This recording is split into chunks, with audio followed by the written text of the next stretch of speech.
주택가격의 평가는 임대료를 근거로 합니다. 주거형 부동산의 가격이 지속적으로 성장한다는 것은 그 주택의 사용가치가 지속적으로 상승한다는 것과 같은 의미입니다. 그러므로 주택가격의 지속적인 성장은 어디에서 오는지, 그리고 수익률에 대한 개념을 제대로 이해하는 것이 장기적으로 주택시장을 이해하는 데 도움이 됩니다.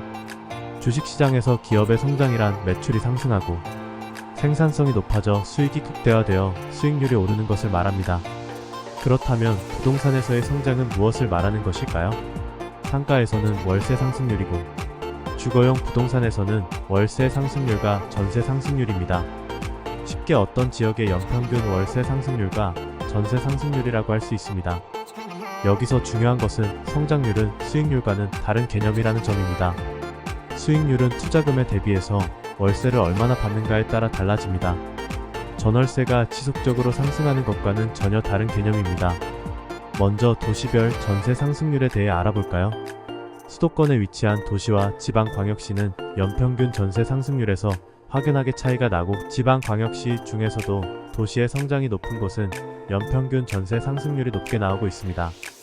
KB부동산 자료에 따르면 1987년부터 2023년까지 36년간의 평균 전세 상승률은 서울이 7.83%, 부산이 6.27%, 대구가 6.01%, 인천이 8.11%, 광주가 5.14%, 대전이 6.97%, 울산이 5.48%입니다. 즉 서울의 아파트는 36년 동안 연평균 7.83%의 임대료를 생산한 것이고, 광주의 아파트는 연평균 5.14%의 임대료를 생산한 것입니다. 수도권과 지방광역시의 현재 주택가격 차이를 보면 지역 간 발전 정도와 성장의 차이를 체감할 수 있듯이, 임대료를 통해서도 성장이 높은 지역과 낮은 지역 간 차이를 알 수 있습니다. 이처럼 인구 감소나 저성장이 화두가 되는 소도시로 갈수록 임대료 상승률이 낮아지는 것을 통계로 확인할 수 있습니다. 결국 이러한 임대료의 상승률이 그 지역의 주택가치로 이어지는 것입니다. 또한 장기적인 미래 주택가격이 될 가능성이 있습니다. 최근 부동산 하락기에서 인구 감소와 수요 감소는 큰 화두가 되고 있지만 그렇게 걱정하지 않아도 되는 이유가 있습니다. 수요 감소 자체를 부정하는 것은 아니지만, 수요 감소는 곧 부동산 시장의 지속적인 침체라는 공식으로 단정하는 것은 섣부르다는 생각입니다. 수요 감소는 반드시 공급 감소를 동반합니다. 소비자들이 요구하지 않는 상품을 지속해서 만들어낼 수 없듯이 주거용 부동산도 수요가 감소하면 공급도 따라서 감소하게 됩니다. 시장 스스로가 균형을 맞추는 능력을 가지고 있기 때문입니다. 그 예로 지방에서는 이미 인구 감소 현상에 맞추어 공급 감소도 함께 진행되고 있으며, 상품에서도 같은 현상이 나타나고 있습니다. 지방에서는 새로운 빌라가 거의 공급되지 않고 있습니다. 빌라에 대한 수요가 점차 사라지고 있기 때문입니다. 이처럼 시장은 줄어든 수요만큼 공급을 줄이게 되어 있습니다. 그렇다면 아파트는 어떻게 될까요? 이미 공급된 기존 아파트에서 수익이 나지 않는다면 수요자 입장에서는 새로운 공급을 받아들일 이유가 없는 것입니다. 만약 주택가격이 지속적으로 하락한다면 어느 누구도 매수하려 들지 않을 겁니다.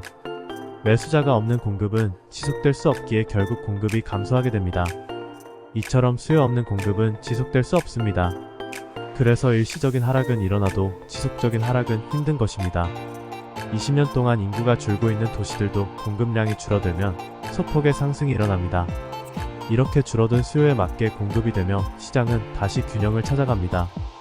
인구가 비슷할 때 수요가 많은 도시는 재고주택도 많고 신규 공급도 많은 것은 수요에 맞는 공급량을 시장이 스스로 찾아가기 때문입니다. 광주광역시에서의 수요가 대전광역시보다 많은 것은 전남의 수요가 광주광역시를 선택했기 때문입니다. 광주광역시의 재고주택이 대전광역시보다 많은 것은 이 점이 반영된 것이며, 결국 광주광역시로 이동한 수요만큼 전남의 수요는 줄어들고, 이에 따라 신규 공급이 줄어들게 됩니다. 그 결과 인구수 대비 주택수가 가장 적은 곳이 전남 지역입니다. 인구수가 비슷하더라도 수요의 차이에 의해 재고주택의 수도 차이가 나는 것입니다. 광주광역시의 예에서 보듯이 중심도시는 인구 감소로 인한 장기적인 침체가 발생할 가능성이 매우 낮습니다. 주택에 대한 수요를 인구에 국한하여 판단하는 것은 편협한 생각일 수 있습니다. 소득이 늘어나면 여러 주택을 소유할 수도 있기 때문입니다. 물론 작은 도시나 시골과 도심의 차이는 있겠지만 인구 감소가 우리나라 전체 주택 시장의 문제라고는 할 수 없는 이유입니다. 그리고 공급하는 측면에서 분석해보면 우리나라 주택 시장은 아파트라는 대규모의 주거 형태로 공급이 이루어집니다. 사업의 규모가 큰 만큼 리스크도 커지게 되지요. 만약 하나의 단지만 분양에 실패하거나 미분양이 되어도 시행사나 건설사는 큰 손실을 입습니다. 그래서 수요가 감소하는 지역이나 가격이 하락하는 상황이 되면 공급이 급감하게 되는 것이죠.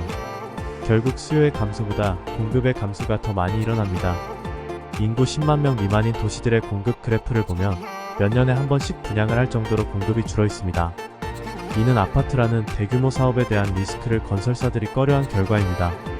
그래서 앞서 본 상주시처럼 공급이 급감하면서 가격이 상승을 했듯이 수요가 감소해도 더 빠르게 공급이 감소하기 때문에 우리가 생각하는 주택시장의 암담한 미래는 현실화되지 않을 수 있습니다.